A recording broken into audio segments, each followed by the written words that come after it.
what did you want to talk about today? What do I want to talk about? Or what are we talking about? Different. Just mental health in general. My specific journey around that has been a struggle with depression. But I have many friends and people in my family who've struggled with different areas of it. And I just don't think people talk about it enough. And when they do, I feel like there's a lot of shame around it. So that's why we're talking. And no one wants to talk about it. No one wants to talk about it. I wonder why that is. Well, yeah, I don't know. Yeah. I thought a lot about it this week. I don't know. It feels like if you have some kind of mental health issue, you've made a mistake. Or someone's made a mistake. Where if you have a physical issue, people are rushing, to give you empathy and support.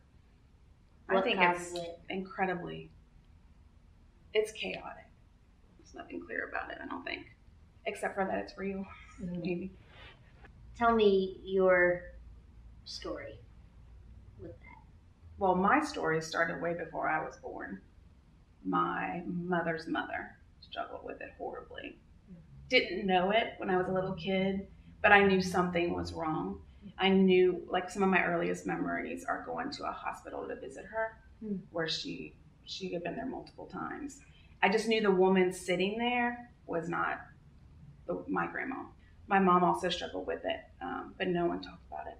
And I didn't really know it until I was an adult. What's it look like for you? I don't think I had any struggles until she died. Or if I did, that manifested them. But after I lost her, it was about 2 years of grieving that I felt like wasn't getting easier. It was getting harder. Also, in retrospect, looking back, I think it was sort of a badge of honor to grieve her well, which she would want me to live well. I don't know where I got that, but I do know I was operating in that belief. Like, how dare everybody else move past this? And then you agree to that long enough, and then it controls you. You don't control it. And so it looked like rage in me, which, as you can imagine, affected my relationships with my kids and my husband, and even my friends. I didn't have a ton of friends, but I had a few good friends. They didn't know what to do with me either. No one knew what to do with me, especially me. I'm going to ask some dumb questions, but sometimes I think the dumb questions are the things that everyone is actually wondering, but they just don't want to sound dumb. Is it something that you've done? If I've not grieved something properly, or if I haven't dealt with an emotion, like, is it because of that? Or is it just, this is something that happened regardless of an event or a decision? I should have started by saying, I am not a therapist. Okay. Whoops. No, those are great questions. I can only speak to my experience, but what I have found is that I have had situational depression, like related to my mom's death, really the hard things that my kids went through, manifested rage, which the rage I came to understand was I didn't let myself feel fear or chaos or being uncomfortable, certainly not sadness. I always went to anger. And again, you do that to a certain level and you don't realize if you're saying yes to only one emotion, you're saying no to all the rest of them. So there's situational depression. And then I believe there's chemical depression, just like someone's predisposed to cancer or whatever issues they might have. And I think sometimes it's straight spiritual, which I think we don't talk a lot about. What do you do if you're experiencing that? It's just not like any other wound. If you don't care for it, it turns to gangrene. And so with the mental health stuff, what I found, I went 2 years into this deep, deep anger and rage. What I was really feeling was deep sadness. My husband recognized that I was getting worse, and he begged me to go to therapy. And I knew that he had my best interests at heart when he responded to my anger with mercy and compassion and truth. And that was the beginning of healing for me. It was also in that right after the 2-year period when I got so low that I started to talk to God. I refused to say pray because it felt so churchy. But it was a lot of angry monologues, for lack of a better word. But I think we don't say enough that that is, not only is it okay, I would encourage it. It doesn't matter how you talk to God. I think if people don't have faith, it's hard for them to have hope, and I don't know how you live without hope. We're hearing more and more about anxiety and depression now. Is it just that we're paying more attention to something that has always been just as significant, or is it actually increasing? Is there more of this around us now, or are we just more aware of it? I think it could be both, and I think there's a third component. I do think it is happening more. And I think we, even especially if I say we, society in general, but the church is becoming a lot more because you can't ignore it. So if you think of any battle, physical, any war, where attention gets drawn to it is when there's carnage. It's like, oh, this is getting real bloody. We better pay attention. I was reading a report on it a couple of weeks ago.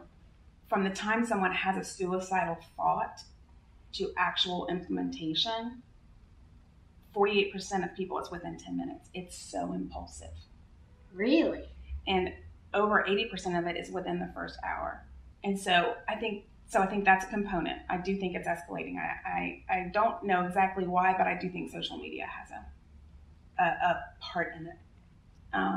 Because it literally robs us of true relational time. So not only is it you're isolating, but if you've experienced relational pieces, it's taking away from that. And if you haven't, you don't even know it's a possibility. And the whole comparison, everyone's putting on their best face. It sounds sort of, innocent. There's nothing innocent about that. We talked once and I said how hard it was when you really like yourself, when you're in the depths of depression, you can't find yourself, right? Like that is, to feel numb is as terrifying as to feel so low. And if they're together, it's bad news. But I was thinking about that too. Like, that's after a lot of work of getting to the place where I really love myself. So I can't imagine if you don't love yourself in the first place. Why are people ashamed to talk about it if they're experiencing depression or anxiety? I don't know the why, I just know it's true. Is that about other people changing how they think about it, or is it about you caring less what other people think? It's what people will think of me, but to articulate that better, because it's kind of a catchphrase. I'm afraid they won't remember who I am, because I can't. The last round I struggled with, I was 3 months low, and I've never been more than 3 weeks low. I mean, over that 2-year period, that was situational. This last one felt chemical, spiritual, out of nowhere.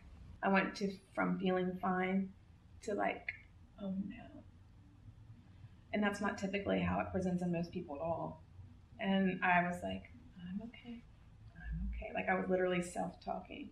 But anyway, 3 months to be so low is exhausting, physically and emotionally. And you feel, or I should say, I feel outside myself, detached, can't recognize myself. And so I know everyone else can't either.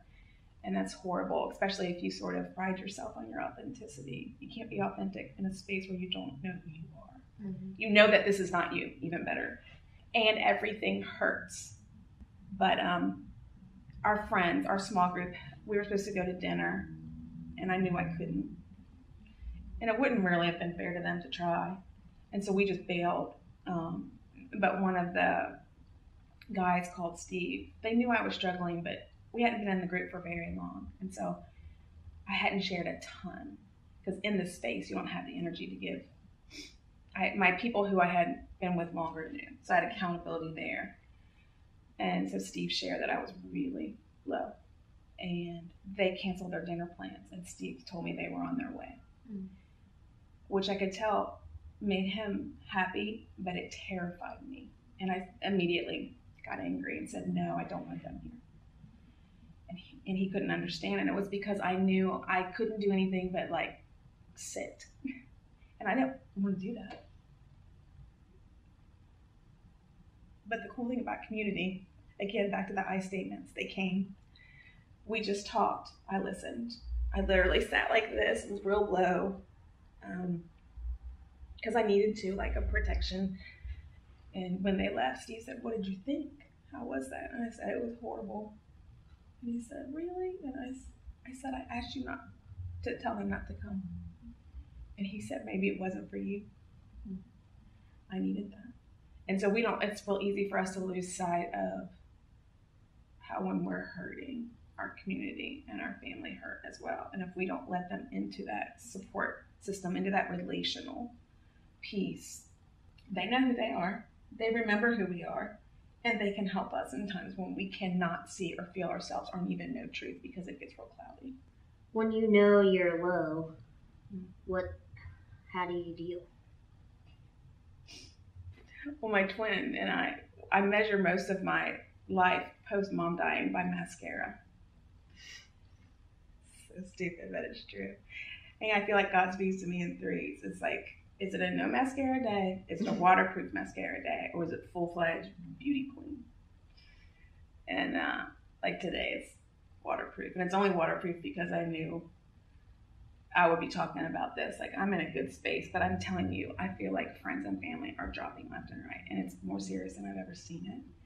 But I think just talking about it is freedom for others because you don't feel alone. I go to gratitude to answer your question.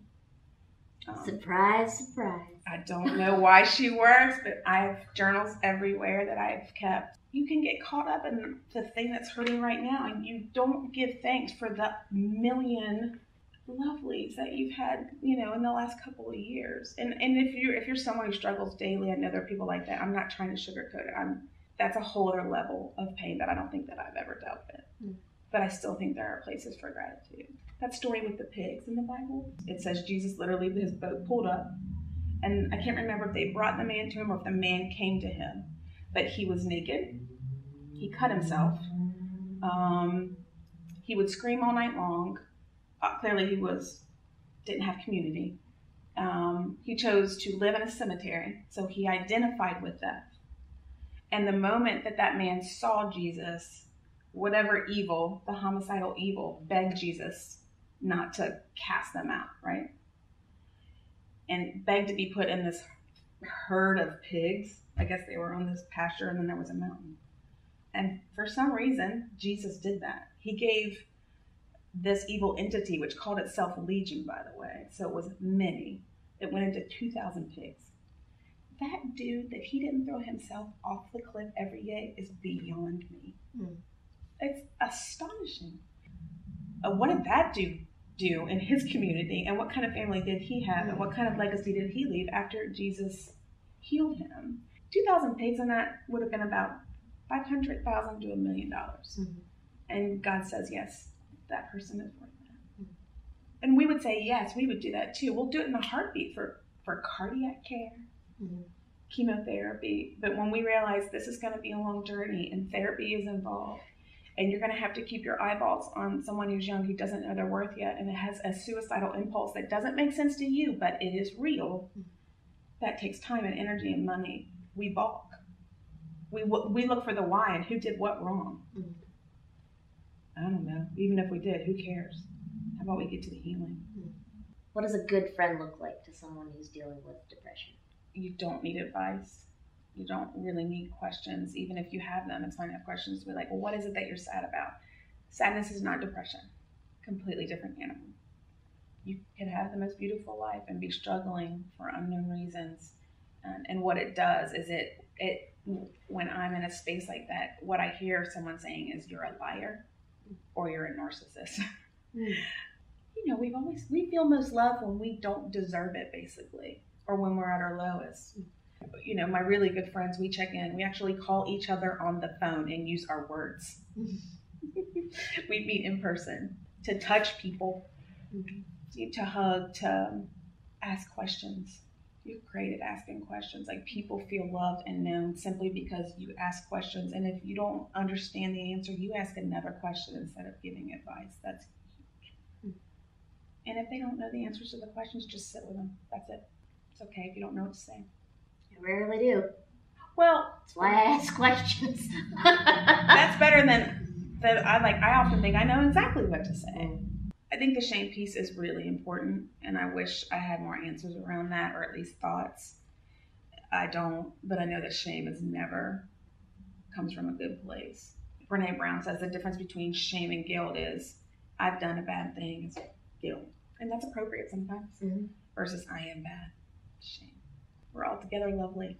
Physical, mental, heavenly creatures that are put on this earth for a purpose. I thought of that verse where it says that God knit us together and how beautiful that is.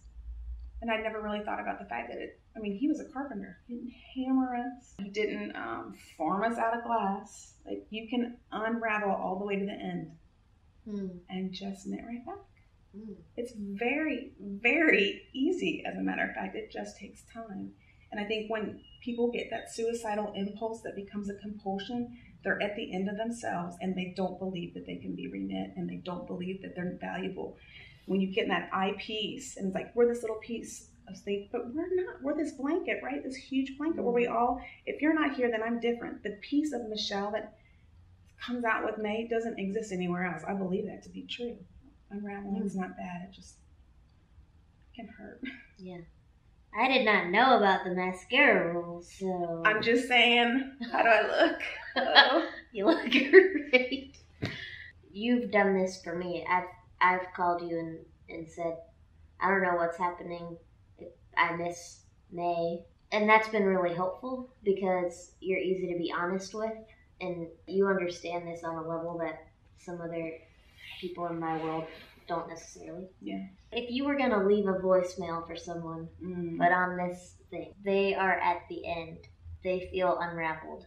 And they don't know what to do. And they need some kind of truth. And I know that truth is specific, but it can also be really general. Can you, leave a visual voicemail for that person right now? I think it comes down to hope and truth.